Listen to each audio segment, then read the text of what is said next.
welcome. Welcome to Let's Talk Tail Waggers. Our girl's here today. Lynette's here today from the Washington Area Humane Society. Our girl. Our favorite girl. Before I get started, I want to say thank you to my camera person. Thank you. You know, BPTV is all volunteers, and you are more than welcome to come up and do a show. It doesn't have to, you can do one show. If you have a passion about something, stop up and talk to our director, Dave, and it's really a wonderful thing to do. And if you are passionate about it, your sincerity comes out. And we're always looking for a new show. So if you'd like to come up and learn how to do cameras, which is always a lot of fun to do, we need camera people. Even if you just want to come up and stop and see what's going on, like I always tell you, it's the most wonderful corner of the world. So now, hello, Lynette. Hi, Susan. How are you? I'm doing good. How was your holidays? Very nice. Okay. It went by always too quickly, but very nice. Yeah. Did you get a lot of pets down there, or was it quiet? We had a lot of adoptions right before the holidays, and then around New Year's Eve and that weekend, we had a lot of strays come in. We had probably 5 or 6 strays that weekend come in, but we've had quite a few really great adoptions even since then. So wow. I know a lot of the shelters around the area are the same way. It's just people are really opening their homes and reaching out, and now that the holidays are over and some of the chaos of family and all the decorations are done, they're ready for an animal to come into the home. Yeah. So we're seeing some really great adoptions. Doesn't it make you feel so good? It does. Huh. It does. We had almost 20 adoptions in the second week of February, which is amazing. It's a lot of adoptions. Kidding. Yeah, between cats and dogs, we Wow. had a lot. And this past week, we've had, I think, 11 dogs and 8 cats just in a week. So those are big numbers for us. Yeah, it is. It really and truly is. Yep. Wow, because wintertime, it seems like it slows down too. People they just don't think about getting a pet around then. And we see some of them are coming back. So sometimes you see the holiday pets come back after the holidays, after they realize that maybe that puppy wasn't quite for them, or the puppy got out and got loose. And so we always try to reunite them. We really encourage the microchipping and somehow identifying your animal with a tag, or a lot of those collars now have the phone numbers that are embroidered on them. Yeah, I've seen those. And who is this guy? This little guy is Fez. And Fez is Fez. He is 9 years old, and he is a really sweet dog. He came to the shelter when his owner passed away. And actually the neighbors gave us a call, and our humane officer went out there and picked him up. And he's actually been at the shelter longer than I anticipated he would be. He's a smaller dog. We were told that he looks like he's in very good condition. He is. They really took care of him. We're talking about you. He was apparently fed steak and potatoes a lot. So he is a little chubby, but he is just a really nice-mannered little dog. We think maybe his age scares some people at being 9 years old, but that should just be. But he's a nice 9 years old. Absolutely, you can tell have him till he's 14 or 15. Ton of energy still. Yeah. He's a dear little guy, and that little tail of his just goes. Hasn't stopped. Goes. Huh? Say, I'm a real tail wagger. He is. Oh, yeah, I am. Oh, God. I think he sees himself, too, right now. So we were going to talk about...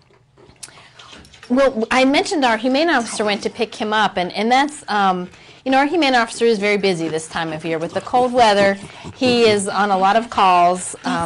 People call in, and they're concerned about animals being out in this cold.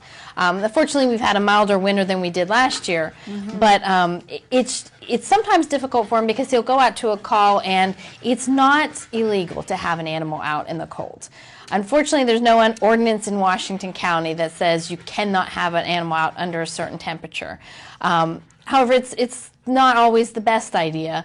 But as long as an animal has a shelter, someplace and they can get up off the ground. Get up off the ground, three sides are covered, and food and water, then there's nothing that, they're okay. They're allowed to be outside in those conditions. And then some of the dogs, your more breeds that are designed for the cold weather, they like it. Love to be outside. So somebody will see a dog outside and think, oh, that poor dog, and meanwhile they just want to be outside. Yeah, they just want to sit out there in the snow. Yeah, and roll around in it like a big old panda bear. They do. It's true. Yes. Some dogs were created to be outside. Your huskies, anything with that double coat and the thick coats, and they've got the right kind of breed and temperament for it. So we try to educate the homeowners and let them know maybe what they're missing. You always want straw in any kind of container as opposed to blankets. Straw does not freeze, so it maintains its warmth. And let them know that they may be missing a requirement, or that there was maybe a complaint, and perhaps when they're home, or sometimes people will leave the dogs out during the day while they're at work. Just maybe educate them on some different alternatives to doing that. And same thing with being in cars. Yeah. It's just as bad as, if in the heat in the summer. I saw a dog in a car over the weekend, and I reported him because it was Saturday and it was only 6 degrees outside. And you don't know if the people don't realize it. Right. But I don't know how, if you have a dog, that you wouldn't realize it, but there are people, I guess, don't think that animals feel heat like human beings do. It's even worse because they don't have the same methods. The only thing that they can perspire is through their tongue. Right. That's their cooling mechanism. Right, and same thing with when it's too cold, is that there's no other way. I mean, they have fur, but that's not going to keep them cold when it's 6 degrees inside of a vehicle. So we really recommend anything under freezing, 32 degrees for sure. Definitely bring your dog with you, or leave them at home, and don't keep them in the vehicles. Bring them in. Put them in the garage even if you have to. Right. I know. This little guy is very calm and sweet, but he came from his parents that passed away to the Humane Society, and then Lynette's bringing him here to Let's Talk Tail Waggers. So he's kind of like going around, kind of saying, where am I, why am I? But checking things out. You can see he's stressed a little bit, but he's a dear guy. And if someone out there has a heart to come and take him home, he's just, and he's been taken care of. He's not camera shy at all. No. And he's really just trying to say, where am I? What's going on here? He is. This is something definitely different for him, and he's excited for his 30 minutes of fame here. Yeah. So. And you can tell that he has really been taken care of. He has. Truly. He has. Truly. His coat's always been taken care of. He's been groomed regularly. His ears are nice and clean. Yes. And he's really been taken care of. It just breaks your heart when someone passes away. And I'm actually going to let him go and let Rachel maybe hold on to him if he's ready. He's circling there. I think he might. Yeah. But yeah, she's Rachel's here with us today. She's go party. You think? He started to circle, so maybe that's a sign. But yeah, he's a good dog, and he's letting us know. He's letting us know that hey, guess what? I might have to go. He's a nice little guy. And again, he's so he is. We can never be 100% positive that a dog has been house trained, because he is. I would think so too. I mean, sometimes you can tell in their kennels if they haven't done anything, but they're by themselves overnight. So it's really tough for us. There's nobody there for them to tell that they have to go. Well, as nice as his skin is nice, and that's how he came in. Yes, his yes, fur. he hasn't been groomed, so and you can see that he was really very taken care of, and it's just a sad thing in life. I've said that 100 times. I'm on the road to 70, and my dog's passed away, and I won't, get another dog. And I have so many people say, and it's very emotional for me. Very lonely. I've had them since the day that I was born, but I don't want that to happen. Yeah. And I don't have anybody that I could leave him to. Now, I do have 2 kitties that I got, and I do have people that will take them. Right. See, so I love them. They get in a dryer when you dry, you know how the kitty cats do. And they love you, but there's never a love. You know, and kitty cats do. I mean, I had one that took a bath with me, a kitty cat, Andy Pandy. But there's just a dog is just a joy different. too. They are different. They have both. I always had both. You know. Yes. Yeah. But I do too. I do miss that when you come home from work and it's like, oh, you know, and you go out in the kitchen and you come down the cellar and you come back up and it's like, oh, you're here again. The joy on your heels, you know, making sure. Yeah, it's the joy. Yes, it's joy that when they look at you, it's just with such joy. It is. They bring just such a great. They fill a void. And animals do in general, and a lot of times, you know, we talk about them as, you know, wanting to find them homes and helping the animals, but they really help people as well. They do. There's a lot of studies out there about how they help with health and stress levels and heart and keeping your heart healthy and that's what I think I've said to you is I've had over the years you hear people say, oh, it's just a dog, you know, oh, it's just a dog. And the one day, fortunately, I did get to say to the person, you know, just a dog walks a blind person across the street. You know, just a dog goes to the front door and checks and makes sure for that person that's deaf who's out there is someone that he has been trained to recognize that he can come into the house. That's just a dog. Yeah, yeah, and there's a lot more to it than just being a dog. And they're really finding out now too. Yeah. They really, and that I think that's hallelujah, Holy Spirit, that they really are finding out the wonderment. You know, for these soldiers and little kids. Absolutely, yep. And just the therapy that they bring. And therapy elements. They even having them for children that have seizures, that they know that the child's going to have a seizure. Yeah. Yep. It's like, did he have to go party? See, he was telling us, So he's potty trained. He is. we know the signs. We know what to look for in him. Yeah, he's all ready to go. So what are we going to be doing at Washington Area Humane Society? Well, we just have done a couple of events. So already this year has been really busy for us. We had a second chance prom on this past Saturday. That was a lot of fun. We really raised some money for the shelter, and people really enjoyed themselves and came out to support it. So the community really is responding to the events that we have, and we try to mix things up a little bit. We've got a Bark and Bowl, a bowling event coming up. The Bark and Bowl, which we'll put on at the end of the show. And that's going to be on Saturday, March the 19th from 12 p.m. to 3 p.m.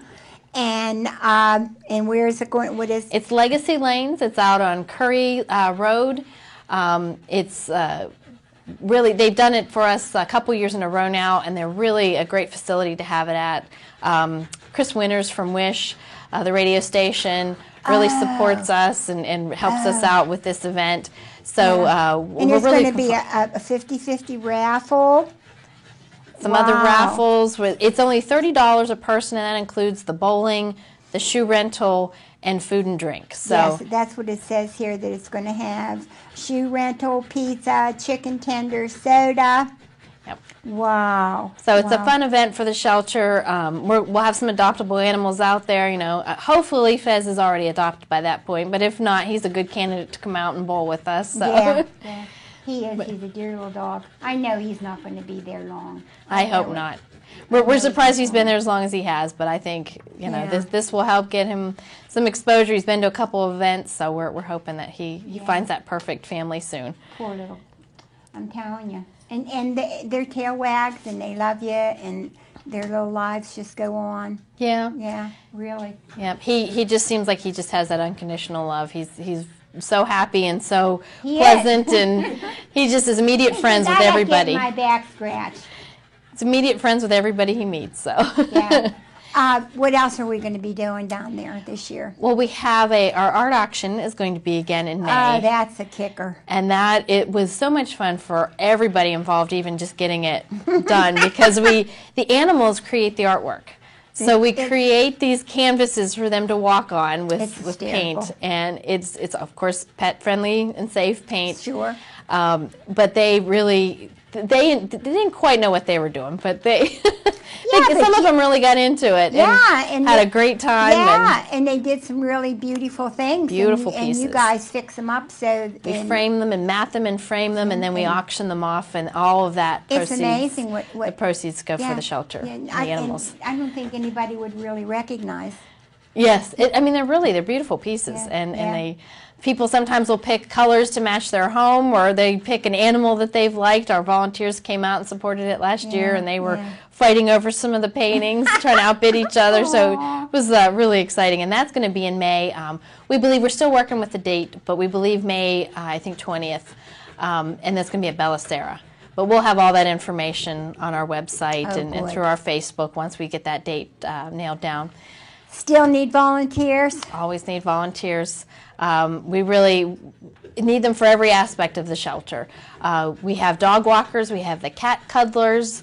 They go upstairs in our cat room and they just sit sometimes with the cats. They groom them, they'll play with them. Aww. Sometimes they just sit there with them. They'll bring a book and sit there and let them crawl all over. Let them just hang out with them. Now, what about the new place? We're still absolutely working on getting a new facility. We're in some of the finer details of picking who we're going. We have some bids out for the contractor, so we're nailing down some of those details, and it's still going to happen. So now, we're very excited. Where is this going to be? Is it going on to be our property? On the property there? Yes, it'll still be on our property. Oh, so you'll be able to stay open? Yes. Absolutely, yep. Up until that place is ready to open its doors, we'll have our facility still open. So there won't be any interruption of services, and that the animals will still always have a place to go while we're still working on the new building. That little house down there it's been there a while. Yeah, I bet she's been there 100 years. I bet you. I don't know if it's quite that long. The organization itself is 100 years, and some of the documentation we found shows that it's been there since the 50s. So, and then we've had additions and different things done in the meantime, of course. Yeah. Where the cats are right now, was done in the 90s, I believe. But we're ready for a new place. There's a lot of things that we could really benefit from having an actual new facility, and it's to the point now where it's imperative that we get a new building. We're finding some different things with wiring and I was going to say it probably would cost more to fix it up. It would. Than, and maybe the bank would like it better if you. and we did look into those and got a new one. Right, and we did look into those options of fixing it as opposed to building a whole new facility. Yeah. And there's just some things that we feel there's nothing that we can actually. We're just kind of band-aiding it. Yeah, and it's really nice that you can just continue on. Yes, and it's certainly perfectly fine to still maintain its services right now. There's nothing imperative or anything threatening to the building that would cause us not to be able to do anything. But it's time for a new facility, and it's always great for the animals. The facility itself really is equipped to house the animals and the kennels spaces. Some of the surrounding bits and parts that we really need to concentrate on. Well, I think it'll just be nice all the way around for cleaning and. It'll be more efficient, absolutely. Yeah. It will save us money in the long run because it's going to have, hi Fez, ready to come back over? Yeah, and it's going to attract more attention, when people go by. Right, right. And, it looks like an older shelter right now. Yeah, it looks like a facility that's been there for a while, and some people are a little bit intimidated by that because it's... Well, there's a lot of people. I had a friend that just came down and got... I call him a red-tick coonhound. They adopted him. Yeah? Yeah. Yep. His name's Rudy now. Okay. Yeah. And they got their other dog, from down there. Right. And had him for years and years and years. And we hear that a lot. We hear people that'll come in and say, I had my animal for 10, 12, 15, 20 years, and they're looking for a new one, or they're getting a younger... They had good luck when they come down there and they got them. Yeah, and your teeth are as white and pretty as can be. He's in really good been very nicely taken care of, truly. He loves his sweater. Yeah, yeah. He loves being a little bit warmer, and I think he just saw See, himself. he wants it back in there. He says, I'm figuring this out now here a little bit, huh? Yeah, see, it's hard being a star. I know. It is. So what else is going to happen down there?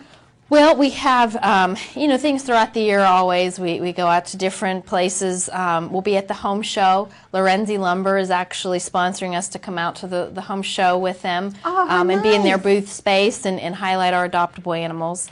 So we're really pleased to be able to do that and very grateful for them for allowing us to do that. Wow. And different opportunities. Like I said, we were at Pet Value this past weekend. We mentioned that he was there as well. And it's a new facility out in McMurray that really supports the shelter. And you said that was a nice place. It's a very, very nice facility, and it's a pet supply store. Yeah, take a ride out and you can also bathe your dogs there. They have a really nice bathing facility for the dogs. And just different places. Miller's Ace Hardware helped us out when we needed a wheelbarrow, and so we've got a lot of support from the community, and we're again always grateful for that because we are 100% community supported. Now, how is the Pets for US Vets doing? I was waiting for you to ask. I brought my numbers. We had already, last year we had 56 adoptions through Pets for Vets. And this year we're already at 18 adoptions in February. We have over 200 dogs. Oh, total? Yeah. For the whole, yes. Yeah, over 250 something that have been adopted in the 5 years that this has been going on down there. Right. Yeah. And it's a great program. I mean, the people come in and they don't expect it, but when we let them know that that's available to them, they're really appreciative. You know, and Susie Smith started the program, and then she invited me on board. But it works, push me, pull me back, just that they come down and they're looking for their best friend and they find one, and then you guys tell them that if you're a veteran, that you can have them for free in a year, wellness. The clinic, And they get home and the veteran gets their best friend, and it's just, it's terrific. Yeah, it really is. Yeah, we're going to have to start, Susie and I are going to have to start getting out there and raising some money. So if anybody has any loose money that they want to send down for the Pets for US Vets, you send it to the Washington Area Humane Society, but on your bottom of the check, you put for Pets for US Vets, and I cross my heart and spit on it, 100% goes into that for program. the animals. Yes. Okay? Yeah. There's no taking money for this, no taking money for that. No. Because the $100 or whatever it costs for the dog, that pays the Washington Area Humane Society back for the dog being there. So it just really is a terrific, wonderful, wonderful thing. And it is. Susie and I try our darndest to get it out there. Yes. Yes. And we hope and we pray every day that some news person or something will come along, and pick it up and pick it up, because it's a great thing. It really is, and it makes us so happy. Yes, and we, we've had a recent fundraiser that helped us out too. The bike group. Yeah. Oh, yeah. Did some money for us. Legionnaires, the Legion Riser, and then the Patriot Guard Riders do a ride. Yes. For them too, for us too. So we have these programs that help, and if anybody's ever, and that's for this program, and if they have a specialty program, because Fez is a senior, we have senior programs, and He's a senior. You are a senior, yes, you are. But we offer our senior pets for discount as well, and we always put out there. Now, if you get an older dog and something happens, do you help the people with the cost of taking care of them? Right now we're not equipped to be able to do that. Okay. We don't have the funding for that. I think that's the thing that people are most afraid of? We do have a foster program, and there are some situations where we can put a dog into foster that just needs a home, or a dog or cat that needs a place to be, maybe until they recover from something. Or we had a heartworm positive dog that went through treatments that needs a quiet, calm place. Yeah, I had yep. Echo Dogs, my show before you, and that lady really went into detail because they get them from down, most of their white shepherds from down south. Right. And she really went into detail about heartworm. Right. And yeah, but it's unusual to see it, but it does happen. Yeah, and she said well, down there it's really common. prevalent. Yes. And she said it's $1,000 for a treatment for that, for a dog. Yep. And she said mostly always they make it through, but they have to be kept quiet and calm. Right. Yeah, in those situations that we will have a dog in a foster home, and most of the time I have to say it ends up being a foster to adopt situation. They fall in love, and it's hard to, we call them foster failures. I think all of us are probably we're all. She brought a lady with her that had one of them for the foster. Yep, and foster failure. Just fell in love with them. Right. It's hard not to. It's really. Yeah. And this little guy here, he just truly, as you can see out there, he really is a dear little soul. He is very sweet. He just, he really needs a home. So what else do you think we can talk about? Well, we are always busy, I have to tell you. So we've covered the volunteers. We have lots of opportunities for the volunteers. Again, right now is kind of our slow time for donations, for monetary donations coming into the shelter. So when you're sending it to the for the Pets for U.S. Vets, then send some money for the regular day-to-day running of the shelter. People are really stepping up, though, I think. They are. We've had people walk in with money in very large amounts for us, and sending it through mail, sending in. We send out newsletters. If anybody would like to receive our newsletter, just drop us a line, and we'll get you on that mailing list. And call the shelter, and we can get that for you. But it's really nice to see that the community is definitely supporting the shelter, and it's out there. We're the only shelter in Washington, only Humane Society in Washington. And you get no money. And we don't get any federal funding, government, state, nothing. city, borough, nothing. And guess what? It's time to say goodbye. Is it already? Yeah, it's time to say goodbye. I can't say thank you because that isn't enough. I love you. I appreciate you. I thank everyone down there. Thank you so much. They're all blessed people that work down there because they really do. They work the whole time they are there. They do. There's no time that you're not running from one place to another and doing something.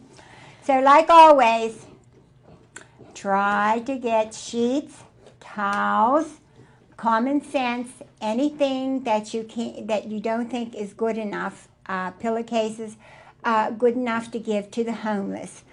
Just don't throw them away. Send them to the Washington Area Humane Society. They really need these kind of things for the puppies, for an injured dog, for any surgery that they do. They are just blankets for the dogs, to have in their little kennels and things. It's just a really important thing, and the Washington Area Humane Society is so dear to me. But all of the humane societies are, and they all do need sheets and towels. So it's a common sense kind of thing. Or if you would have food, canned food, or your dog passed away and you have a big bag of food left or something. Anything helps them down there. It truly does. So I guess the only thing I can say is that I love you. And I thank you so much for the conversations that we have when I'm in the grocery store, the drugstore. And I do love you. I really do. And most of all, thank you from all the tail waggers.